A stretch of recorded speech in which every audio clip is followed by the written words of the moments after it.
শক্তি সদায় শ্ৰেষ্ঠ। ভাৰতবৰ্ষৰ ইতিহাসতে কলা অধ্যায় হিচাপে থাকি যাব।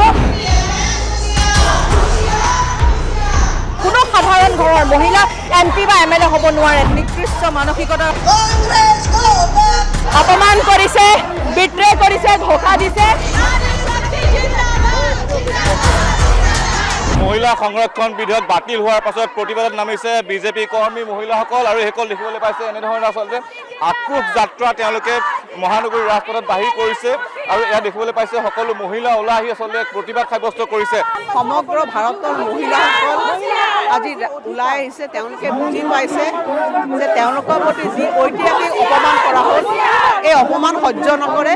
ইণ্ডিয়া এলায়েন্সৰ যি ষড়যন্ত্ৰ, নাৰী উত্তৰণৰ যি বাধা প্ৰদান কৰিছে তাৰ বিৰুদ্ধে আজি আক্ৰোশ যাত্ৰা সৰ্বস্তৰ মানুহ ওলাই আহিছে আৰু আমাৰ 33% যি অধিকাৰ আমাক লাগিব।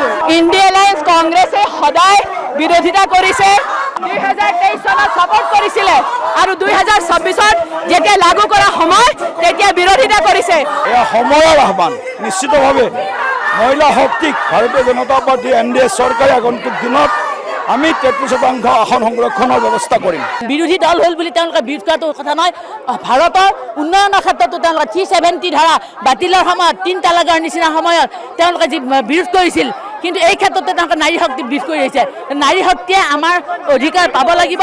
আগৰ পৰা প্ৰতাৰিত হৈ আছিল আৰু এইবাৰ কংগ্ৰেছৰ সহযোগী দলে সঁচা অৰ্থত আমাক প্ৰতাৰিত কৰিছে। কিয় কংগ্ৰেছ বা বিৰোধী দলসমূহে এনেধৰণে সমৰ্থন কৰা নাই? তেওঁলোকৰ ভয় যে এনেধৰণৰ বিলে পৰিয়ালবাদ অন্ত পেলাব। এনেধৰণৰ বিলৰ জৰিয়তে ভাৰতবৰ্ষৰ সাধাৰণ মহিলাও কাইলৈ MP হ'ব পাৰিব, MLA হ'ব পাৰিব।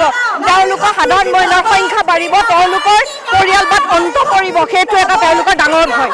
কংগ্ৰেছৰ এই নাৰীৰ প্ৰতি নিকৃষ্ট মানসিকতাৰ আমি ধিক্কাৰ দিছোঁ আৰু সেইকাৰণে আজি সমগ্ৰ অসমৰ মহিলা আজি আমি একত্ৰিত হৈছোঁ খানাপাৰাৰ পৰা।